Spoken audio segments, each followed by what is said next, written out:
Inicialmente, cumprimentar o presidente da mesa, o senador Rigufe, cumprimentar o senador Exalci, o senador Estevam, cumprimentar o subsecretário, o secretário adjunto, meu colega doutor Pedro, a enfermeira Lília, e bem, senador Rigufe e senhores aqui presentes.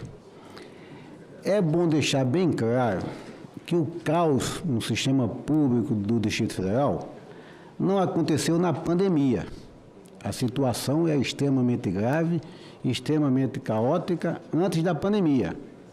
Eu já denunciava constantemente a incidência absurda de óbitos evitáveis nos hospitais, nos corredores dos pontos-socorro do Distrito Federal. A pandemia agravou porque precisou de mais assistência e nós já tínhamos naquela época um déficit, senador Rigufe, de mais de 3 mil médicos. Eu aqui aproveito para parabenizar o doutor Pedro por ter aceito a missão de ser secretário adjunto, porque não é fácil, né? Na situação atual, porque falta de tudo, falta de insumos a recursos humanos. E por que falta recursos humanos? Porque não tem política de recursos humanos. Provavelmente, posso até ter enganado, mas o nosso secretário adjunto aqui presente, ele não vai saber dizer quantos médicos faltam, exatamente quantos médicos faltam na rede, né? Você tem um problema grave na atenção primária, que falta médico na atenção primária. Nós tivemos, no governo anterior do ex-governador Rodrigo Hollenberg, a implantação do Converte, onde, pasmem os senhores, se teve a genialidade de transformar, senhores aqui presentes, um pediatra, um ginecologista e um clínico em médico de família com 8 horas aula. Uma especialidade médica básica é, no mínimo, quase 3.800 horas. O governo Hollenberg transformou o clínico, que não queria ser médico de família, ele foi obrigado, porque senão ele ia trabalhar no pronto-socorro e perdia, no mínimo, R$3.000 de gratificação, em médico de família, para atender pediatria, ginecologia e clínica médica, com dois cursos de duração de 4 horas cada curso. Então, veja a situação perversa. Muitos colegas saíram e a resolutividade desses colegas é muito baixa porque a curva de aprendizado não é o suficiente para atender a demanda, né? O governo atual assume com a proposta de fazer o que nós chamamos de desconverte, pelo contrário, ele agravou, expandiu o Instituto Social de Base, senador Rigufe, que foi uma proposta que nós combatemos. Nós dizíamos que com a criação do Instituto Social de Base ia se fechar serviço, ia aumentar a exclusão, nós precisávamos aumentar a inclusão. E o que aconteceu? O que nós previmos? Se fechou o serviço, aumentando a inclusão, e os escândalos de desvio de verbas, de recursos, foram se sucedendo. Hoje o IGES é uma usina de escândalos e falta de soro fisiológico à fralda. Não se consegue, não é só oncologia, senador. É ortopedia, é a nefrologia. Para você ter ideia, Pedro, não se opera cálculo renal na rede. O paciente que tem um cálculo renal, ele pode evoluir por insuficiência renal porque não consegue operar um simples cálculo renal. Eu recebi no meu consultório particular uma paciente que está há 1 ano com um duplo J calcificado na bexiga. E eu vou explicar para vocês o que é um duplo J. É um instrumentozinho que a gente coloca no ureter para drenar a urina e eliminar o cálculo, né, Pedro?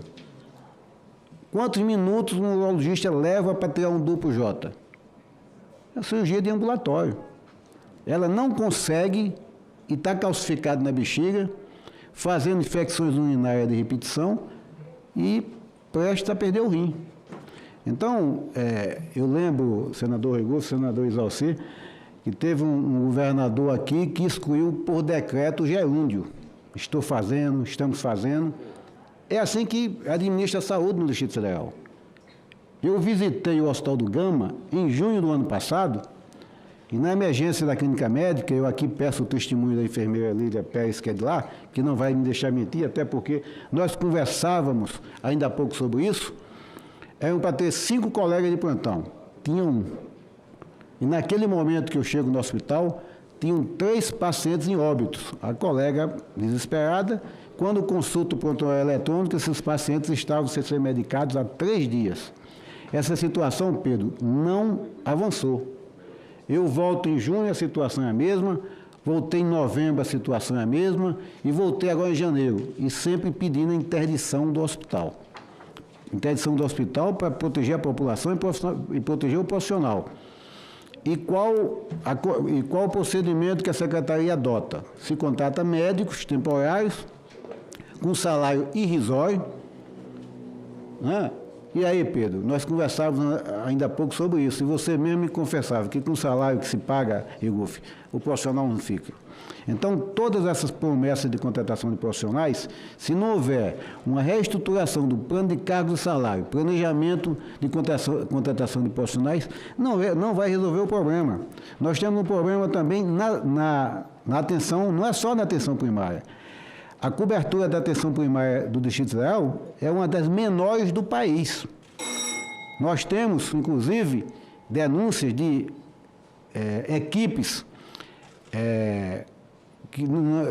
de saúde da família que não são consistidas, com informações ao Ministério da Saúde que estão completas com repasse indevido de recursos pelo Ministério da Saúde. É outro problema grave.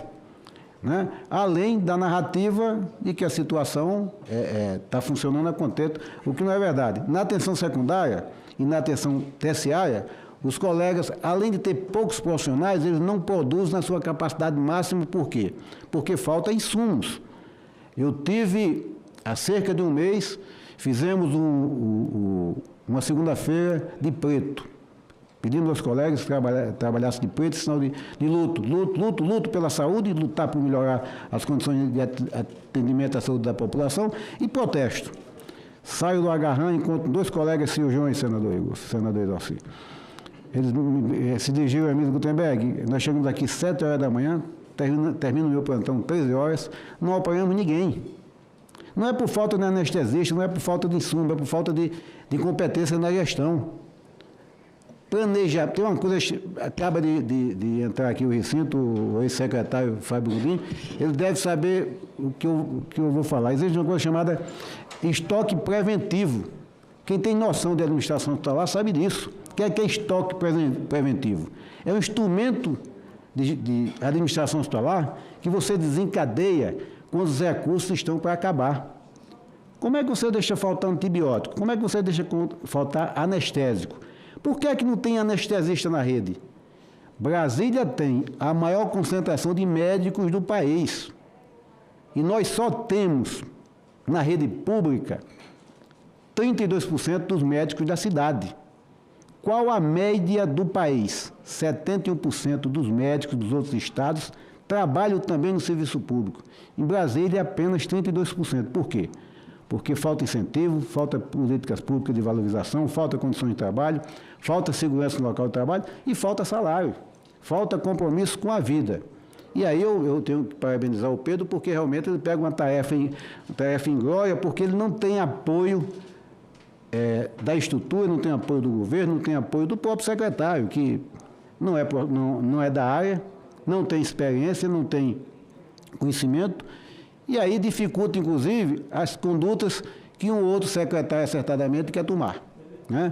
Por que é que você não consegue operar... você falava ainda há pouco da ortopedia. A ortopedia é um problema sério. Nós temos que operar uma fratura de fêmur em 48 horas. Você leva 30 a 45 dias para operar. Os pacientes estão entrando com lesões nos hospitais, saindo sequelados, recebendo alta para casa sem ser operados e literalmente aleijados. Para concluir, doutor Gutenberg. E para concluir, eu não posso deixar aqui de chamar a atenção de um sofrimento silencioso, que é o sofrimento das mulheres que estão sangrando porque tem mioma, porque tem lesões nos órgãos reprodutivos e não conseguem operar. Vocês sabem o que é uma mulher sangrar dia após noite e ficar anêmica porque não consegue operar de um mioma? Não consegue operar de um adenomioma? Não são, Pedro, as cirurgias da atenção secundária, terciária, que não estão sendo realizadas, não. Cirurgias simples da atenção secundária e que estão afetando drasticamente a qualidade de vida da população e nós temos um aumento de óbitos evitáveis que nunca registrado. Mas eu encerro as minhas palavras deixando claro aqui que o caos não é da pandemia. O caos existia antes da pandemia e se agravou, evidentemente, com a pandemia. O déficit de médico antes da pandemia era de mais de 3 mil profissionais. Se contratou médicos para a pandemia que não compensou a falta de médico e, com a medida que a pandemia vai se arrefecendo, esses médicos, em vez de serem contratados, eles são dispensados. Então, precisa urgentemente de concurso público para a contratação de profissionais e reformulação do plano de cargos e salários. Essas são as considerações iniciais que eu gostaria de fazer, senhor presidente. Obrigado, doutor Guttenberg. Considerações muito importantes, muito relevantes, e agradeço muito a presença de Vossa Senhoria aqui nessa audiência pública.